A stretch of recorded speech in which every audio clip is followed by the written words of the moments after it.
The solar system, our home, vast, majestic, and peaceful. Think again. Once there was nothing here but a huge thin cloud of gas.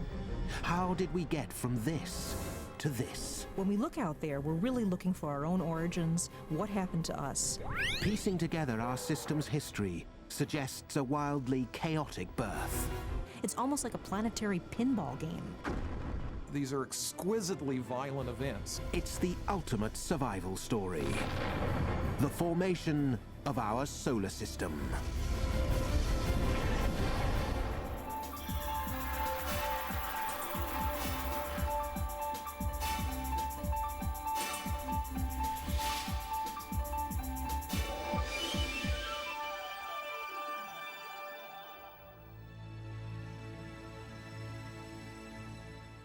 Throughout history, the heavens have inspired awe and wonder in human observers. Our ancestors watched the skies with amazement, imagining the power of the bright objects that we now call planets. The fact is that for as long as there have been people, we've looked at the sky, we've looked at what we see there, we've asked the question, what's the connection between that and us? The ancients erected standing stones, temples, and pyramids from which to predict cosmic events and to worship the gods in the sky. But the first telescopes revealed a universe unlike anything we could have imagined.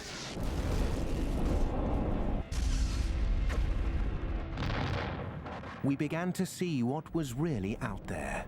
Not gods, but planets, stars, immense clouds of gas.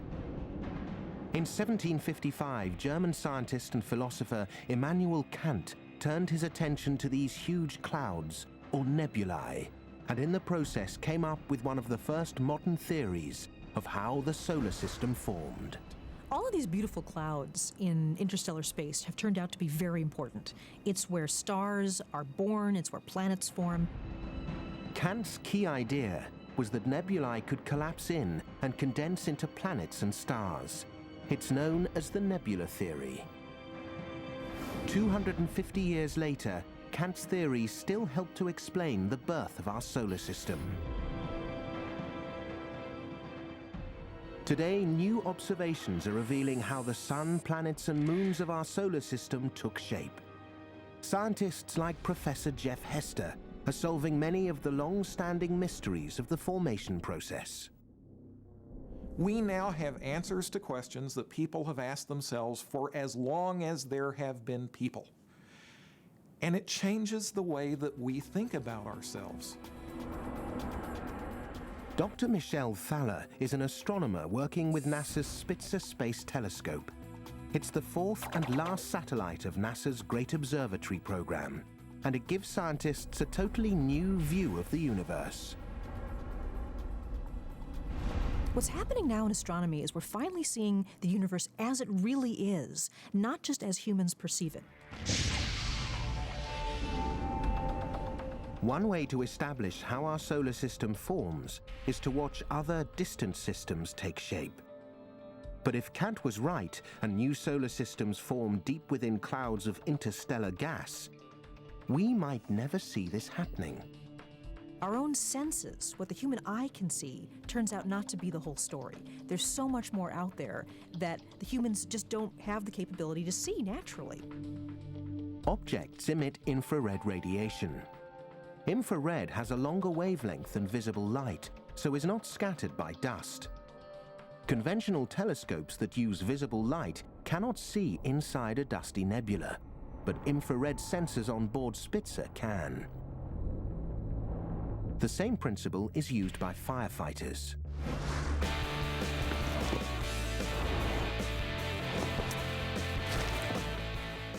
This room is completely full of smoke. There is no way that you can see with your eyes or with a regular camera what's going on inside. So fire departments use infrared cameras to be able to see people inside a smoke-filled room and actually see the heat of a person's body. This is exactly how Spitzer works. Spitzer actually looks through these giant clouds of smoke and dust to see planets inside, just like these guys can find the people. Visible light is completely blocked by things like smoke and dust, but infrared light is a longer wavelength, and actually it's just sort of a happy coincidence for us that nothing stops it in the chemistry of smoke and dust.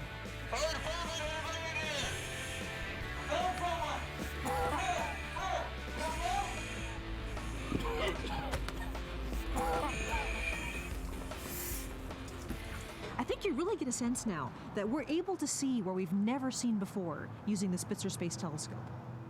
A camera in a smoke-filled room is one thing. A telescope in outer space is quite another.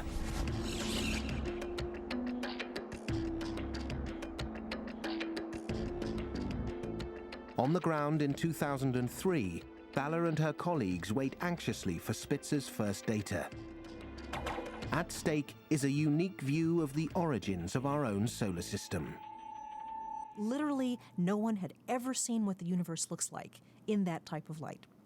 So at first we were amazed at the beauty. I did not expect Spitzer's images to be as compelling visually to me as they turned out to be. They are beautiful. But these are not just pretty images. Crucially, by observing distant worlds as they form, we also learn more about the birth of our own solar system. One of the privileges of observing star and planet formation is that you're effectively looking back in time. You're looking at what we must have gone through billions of years ago. What this glimpse back in time reveals is a snapshot of the earliest stages of solar system formation. This is our best ever view inside our nebula's collapse. We've actually been able to observe with Spitzer the moment where the dust begins to collect together and then get warm, and then finally, young stars emerge. So it turns out Kant's 250-year-old theory is essentially correct. Our own nebula began its collapse 4.6 billion years ago. It's likely that the nebula had slowly been spinning in space ever since its formation, but as its material collapsed, it began to spin much faster. This is down to the law of physics known as conservation of angular momentum. As the nebula contracts, the same amount of energy is now concentrated in a smaller space. To keep the same momentum, rotation speed must increase. As our nebula began to collapse under its own gravity and spin faster, a dense clump of matter formed in the center. It's called a protostar. At first, its heat was due to friction. But when the clump reached 10 million degrees Celsius, nuclear fusion kicked in. 4.5 billion years ago, our star was born.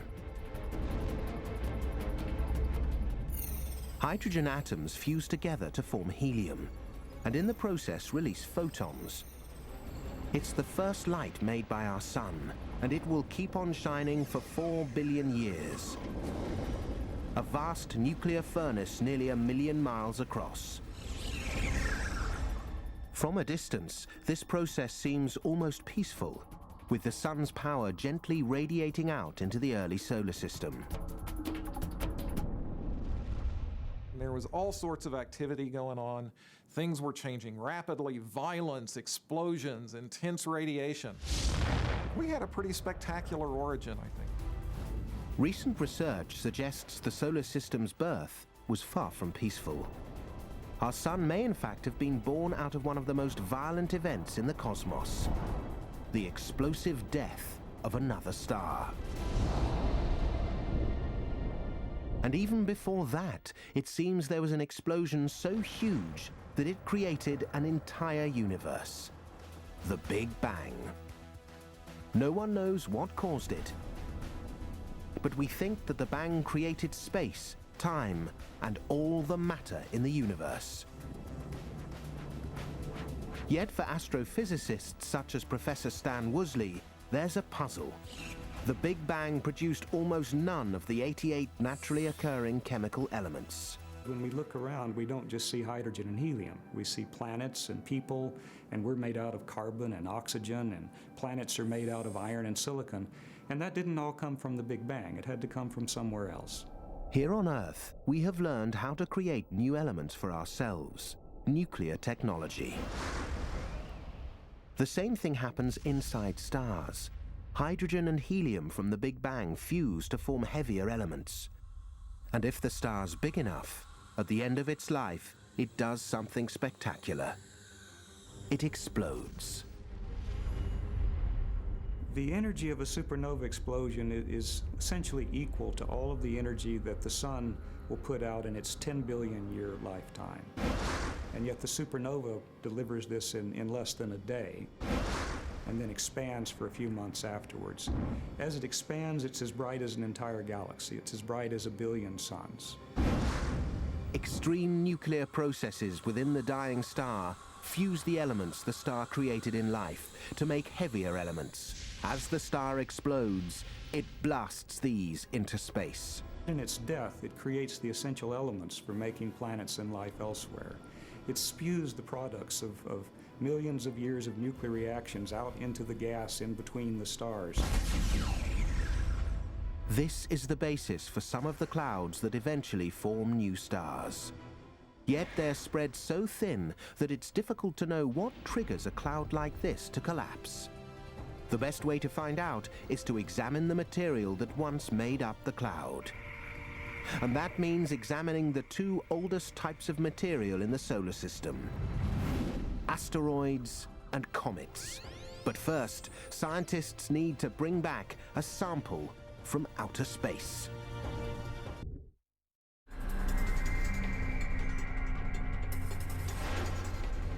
Comets are relics from the earliest days of the solar system and may hold clues to our origins. But before scientists could study them in depth, they needed samples. In 1981, this man, NASA's Dr. Peter So, started to work on his idea to return comet fragments to Earth. It's almost like space forensics. It's like you see some television program, a crime scene, they find a piece of paint chip or a hair or some kind. Very similar to what we're trying to do. So and his colleagues designed the Stardust probe to travel around 500 million kilometers from the Earth and collect comet grains from the comet Wild 2. There's just one problem. The dust particles will be moving up to 6 times faster than the speed of a bullet. Yet it's vital So gets them back to Earth undamaged. So what I need is special material to be able to contain the high-speed bullet. I'd be able to capture it without breaking up. So I need to capture the bullet without breaking out the bullet. It takes So over 2,000 experiments to refine his comet-catching material. It's made of the same chemical as glass, silicon dioxide, only 1,000 times less dense.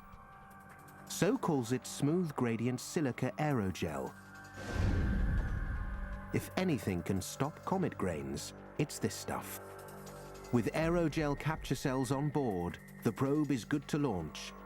On February 7th, 1999, it blasts off on top of a Delta rocket. We have main engine start and liftoff of the Stardust spacecraft, returning a time capsule with the elements of the formation of our solar system. Its 3.2 billion kilometer journey takes nearly 5 years, but eventually, the night of the comet encounter arrives. At Mission Control, all So and his colleagues can do is wait. We have done many, many simulations, but still the questions, will it run into a comet? Even if it doesn't run into a comet, did it collect dust at all? It would be horrible when it comes back and no dust. Finally, in 2006, the capsule re-enters Earth's atmosphere. It makes a safe landing, and scientists rush its precious cargo to the lab. As soon as they open it, they know the mission is a success. If I capture one particle that I can see with the naked eye without a microscope, I will be pleased. But I caught more than 3 dozen of them. It's an incredible achievement. These are the first pristine comet particles ever to return to Earth. The grains may be tiny, but they contain a wealth of information. It will take many years really to understand the formation of the solar system. It will take probably a couple of decades to milk all we can from the Stardust samples. The team may have to wait decades for all the results, but in the meantime, others are trying a different approach. Comets aren't the only source of material from the early solar system. Meteorites are ancient too, and they have one huge advantage. they come to us. The amazing thing is that any time you pick up a meteorite, with very few exceptions, you take it into the laboratory, you date it, the answer is it's 4.5 billion years old. 4.5 billion years old. These are pieces of the early solar system. And so here you have in your hand a piece of something very substantial that connects you and connects our existence and connects the history that brought us to be with this larger universe.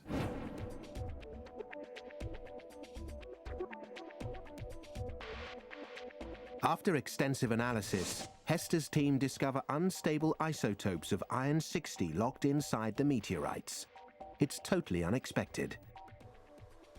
Iron-60 decays relatively quickly, so it must have come from close by. If it came from any great distance, it would have had time to decay into a different isotope before the meteorite could trap it. Only a supernova can make iron-60. So there must have been an active supernova close to the infant sun. To come along with a piece of hard evidence that says that nope, early sun, early solar system, were in a violent environment near a massive star, experienced a nearby supernova, it was surprising. We realized that this is going to change the way that people think about what goes on. This is going to change our understanding of the origins of the solar system. Despite the violent forces being unleashed, our solar system may have formed right alongside a supernova. These are exquisitely violent events, and they reshape everything around them. Shockwaves from exploding supernovae pummel everything within 20 light-years. A galactic bomb blast. What's astonishing is that all that destructive force may have been exactly what was needed. Blast waves can push dispersed matter together, like a broom sweeping up dust. So the collapse of our giant cloud of dust may have been triggered by the blast from the nearby supernova. They'll send shock waves and compress the gas for light years around them, and that compression triggers the birth of other stars. The blast wave could have swept together the material of our nebula. When compressed enough, gravity would start to have an effect, and the cloud would begin to collapse. Within the cloud swirling about the infant sun, the planets are beginning to take shape. And today, scientists are beginning to understand the astonishing processes that formed them.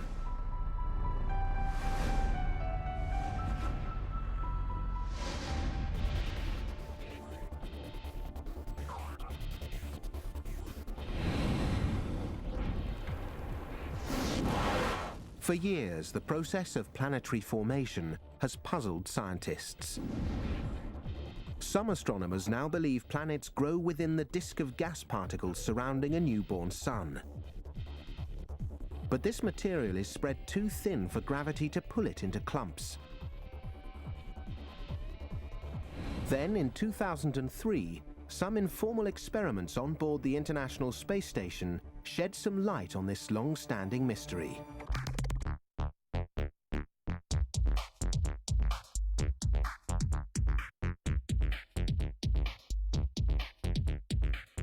Astronaut Don Pettit spends his free time in space, conducting a few experiments to see how particles behave in zero gravity.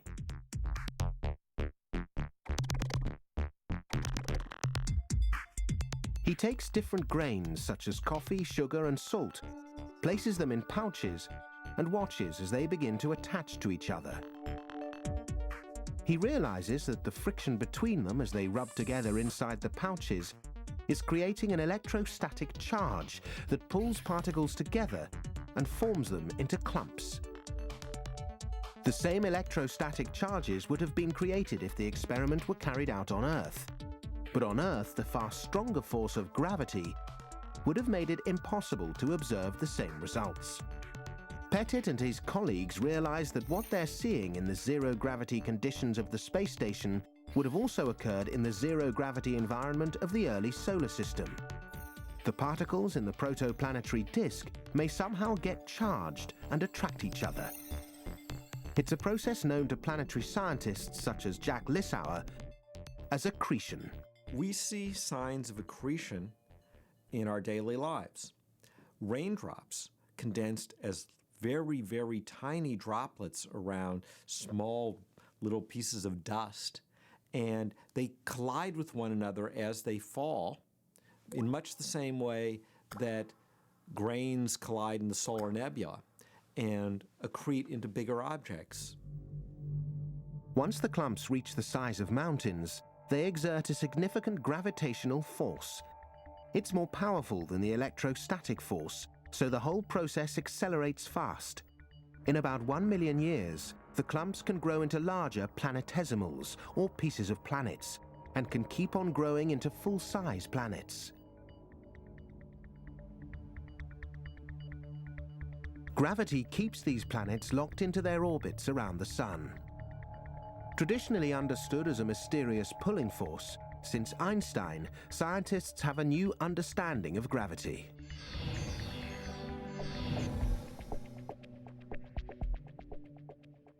Most people know that it's the sun's gravity that keeps planets moving in orbits around the sun. What we're going to do here is we're going to take a little bit deeper look at what the nature of gravity really is. Now, Newton's first law of motion, law of inertia, says that an object moving in a straight line at a constant speed will keep doing so. So here in the overhead view, we're looking down at a flat surface, and if I take this ball, which represents a planet, and I roll it across the surface, sure enough, it moves in a straight line at a constant speed. Now, Einstein said there's actually more to it than that. Einstein said that if you took a mass, for example, the mass of the sun, represented here by this plunger, that mass had the effect of distorting the shape of space-time. Now, to us, it doesn't look distorted. If you look on the overhead shot, it still looks as flat as it did before, just like a chessboard, but in fact it is distorted.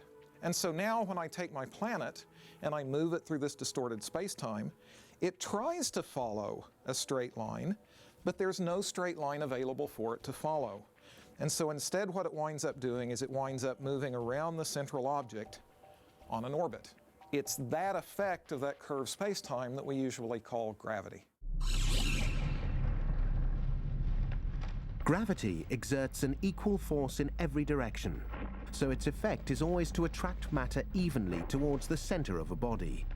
Therefore, when it's strong enough, gravity will re-sculpt any body into a sphere. This is why all planets in the solar system form nearly perfect spheres. With a diameter of over 480 kilometers, no other shape is possible. All the planets are roughly spherical, and all come from the same original disk. But they all end up as radically different worlds, from rocky Mars to gassy Jupiter. The differences are primarily down to one basic law of physics. Different kinds of material condense at different temperatures. It has to do with, given a given temperature, what is a gas and what is a solid, and that's it. At first, all the matter around our young star is so hot it's in a gaseous form. Then further out, as things cool, material begins to condense out of the cloud, like snowflakes forming on Earth. In the inner solar system closest to the Sun, it stays hot, far too hot for gases or ices to condense. At these temperatures, they'd evaporate instantly. But metallic particles can condense here, and the planet that forms in this zone is highly metallic Mercury. Astrophysicist Steve Desch is an authority on planetary formation. His research has shown him just how hostile a world Mercury must be.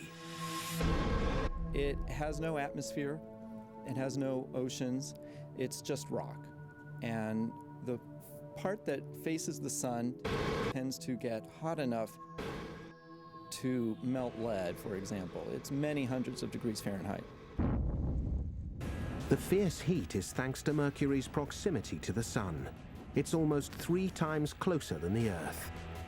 Move further out and the temperature eases a little, by around 500 degrees Celsius. Now more rocky particles can condense, so the rockier terrestrial planets, Venus, Earth and Mars, form in this region.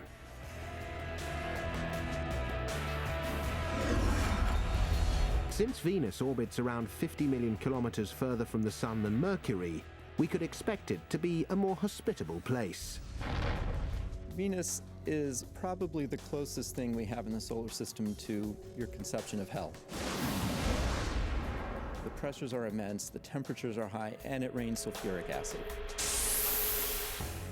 Around 40 million kilometers further, our home planet.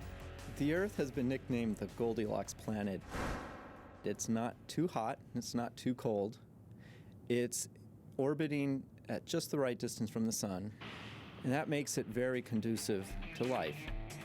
Earth has a protective ozone layer to shield us from harmful UV radiation, and a magnetic field that deflects lethal cosmic radiation. Earth is also the only inner planet to have a large moon. Today, scientists like Gary Lofgren still study the lunar samples first brought back by the Apollo astronauts over 30 years ago.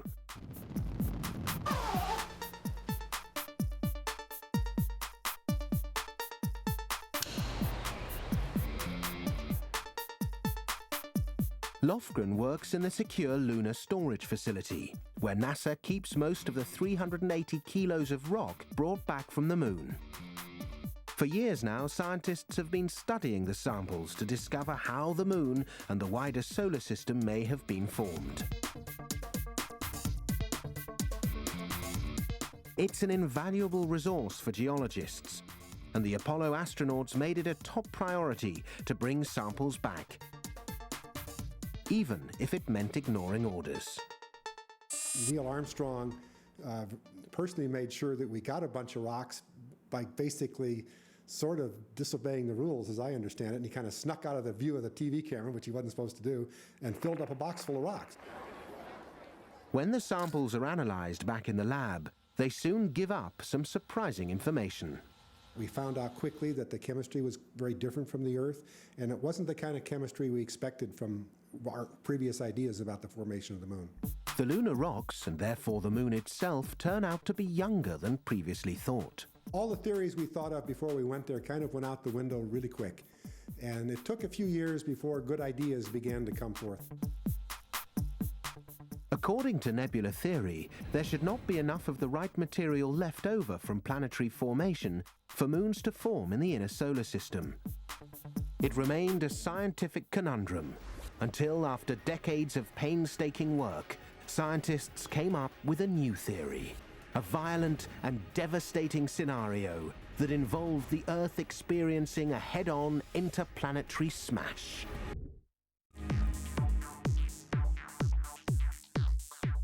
In 1969, Neil Armstrong becomes the first man to walk on the moon.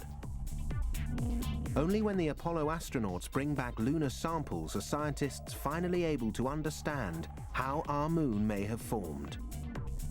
Their study of chemical isotopes in the samples suggests the moon contains material that was once part of the Earth. It is a totally unexpected find. Scientists are at a loss to explain how this material got there. But eventually, a bold new theory emerges. A theory suggesting that in the early solar system, there were not 8, but around 20 planet-sized objects orbiting the Sun. When you think about the early stages of planet formation, you can think of it as a sort of a pinball game where there are these objects that are careening all over the place, occasionally running into one another. 4.53 billion years ago, the young Earth is on a direct collision course with an object named Theia, a body the size of Mars. If we had that collision today, it would probably be the end of mankind. It would be the equivalent of many, many hydrogen bombs exploding on the surface of the Earth.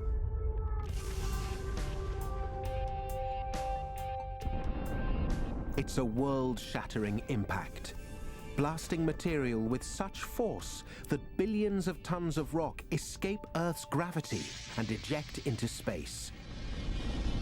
This material is captured by the Earth's gravitational pull and enters into orbit. Over a few million years, it amalgamates and becomes our moon.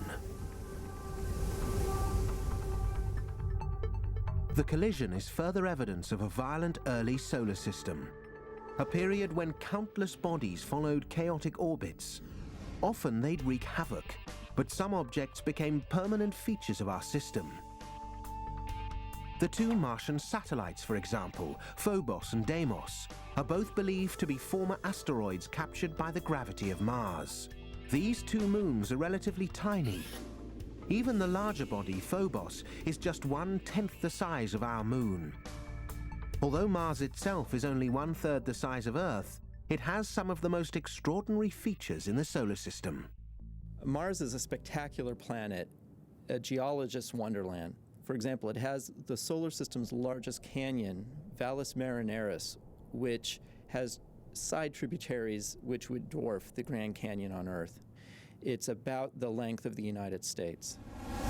It has the solar system's largest volcano, Olympus Mons, which would dwarf Everest.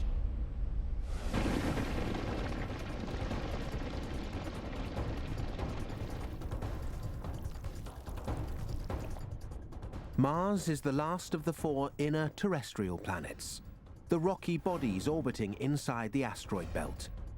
That these planets stopped growing at their present-day size was largely down to the question of supply. Rock and metal were scarce in the early solar system, making up only around 0.6% of the total material available. Also, the inner planets couldn't accumulate gas compounds because it was too hot for them to condense here. All of the gas compounds condense much further out. Before we reach this zone and the outer planets, there's the asteroid belt to contend with. Science fiction paints this as a crowded zone difficult to cross. We now know that there are at least tens of thousands of asteroids in the asteroid belt that are a mile or larger in size. Nevertheless, it would be very unlikely if you were piloting your spaceship through the asteroid belt to run into one of these. In fact, we have to aim very carefully to get space probes to visit asteroids. The average distance between asteroids in the asteroid belt is about 1 million miles. As we traverse the asteroid belt, we hit an invisible but critical border. It's called the frost line. Cross this boundary in space, around 450 kilometers out from the Sun, and we find totally different kinds of planets. There was a frost line somewhere in the asteroid belt, beyond which it was cold enough for water to condense. And this was a gradual transition, but a very important one. Beyond the frost line, the outer planets take shape. These are very different worlds to the inner planets, and that's due to the kinds of substance that can condense in this cooler region. Colder than -70 degrees Celsius, hydrogen compounds like water, methane, and ammonia are able to condense. And there are trillions of tons of this material available in the early solar system. But it's only once the outer planets reach 10 times the mass of Earth that their growth really takes off. At that critical mass, they have enough gravitational influence to start sucking up trillions of tons of gas. There's a snowball effect. As they get bigger, the planets attract ever more gas. It was a race about how fast these cores could grow compared to how long the gas disks hung around. Jupiter and Saturn just happened to be at the right place in the solar system.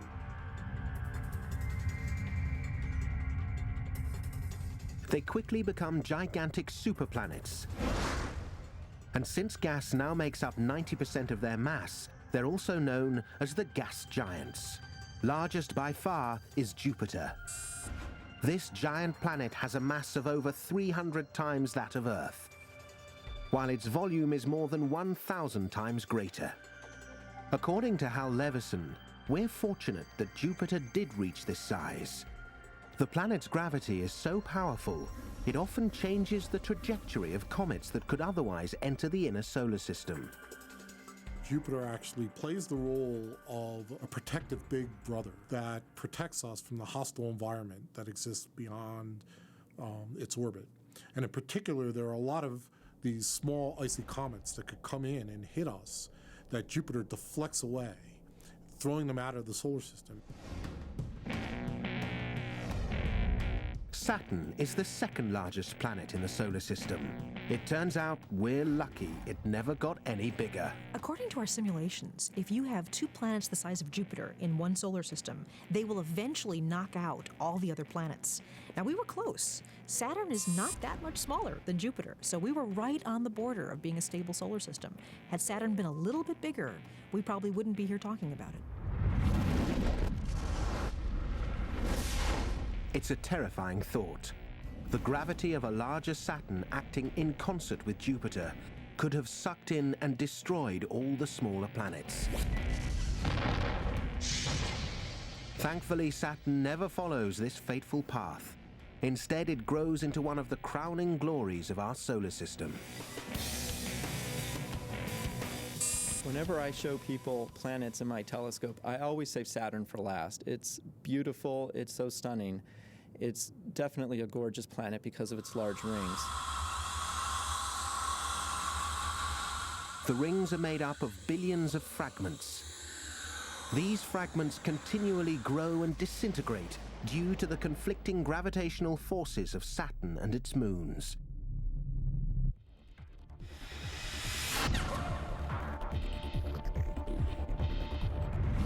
Uranus lies nearly twice as far out from the Sun as Saturn. Both it and Neptune are icy worlds, with much less gas than the other gas giants. In a sense, they got to the feast too late. Uranus is a plain-looking place. A flat green color thanks to a layer of methane high in its atmosphere. Since it forms further out, it becomes an ice giant rather than a gas giant. Temperatures average minus 212 degrees Celsius. Since Pluto has been officially downgraded to dwarf planet status, Blue Neptune is now our outermost planet. Until recently, these bodies were thought to mark the very edge of our solar system. Our idea of the solar system changed drastically, really, in 1992 when this structure that we call the Kuiper Belt today was discovered. Around 45 billion kilometers out from the Sun, the Kuiper Belt, home to an estimated 70,000 large, icy objects. There's a whole population of leftover dregs of planets formation, you can think of it as, right, where these things haven't quite come together. Then, 1,000 times more distant from the Sun, lies the mysterious Oort cloud, comprised of up to 1 trillion comets. Most of these probably formed much closer to the Sun as part of the same process that formed the planets. But the gravitational influence of the young Jupiter and Saturn forced most of these comets onto very long orbits, carrying them to the far reaches of the solar system. The outer edges of the Oort cloud really are the final frontiers, almost a full light year out from the Sun. Beyond our solar system lie billions of other stars, many with planets of their own. For a long time, it's been one of the holy grails of astronomy to actually find a planet around another star. The only solar system, the only planets we knew about were our own. So what was that first planet going to be like around another star? Then in 1992 comes the discovery they've been waiting for. The first ever detection of an exosolar planet. A planet orbiting a distant star. And then the very first planet we find outside our solar system is bigger than Jupiter, way up against the star. It completely threw out everything that we'd been taught about solar systems. There is absolutely no way that an object that big could form close to their star. There's just not enough stuff there. The nature of these planets simply doesn't fit within standard models of solar system formation. And it's not just a problem for distant worlds. When we look back at our own solar system, it becomes clear there are problems with the standard theory of how our planets formed. It's interesting, when we try to apply our models, our understanding of planet formation, to Uranus and Neptune, they fail utterly. You just can't build those planets where we see them today. There simply should not have been enough material available at this distance from the Sun for planets this size to grow. It's a mystery. Uranus and Neptune seem to be in the wrong place. And this is just one of several mysteries that standard nebula theory cannot explain. There's also the enigma of the Kuiper Belt. According to the model, it shouldn't really be there. Even more puzzling, our moon's craters all seem to date from the same time. Together, these problems threaten to undermine scientific understanding of how the solar system forms.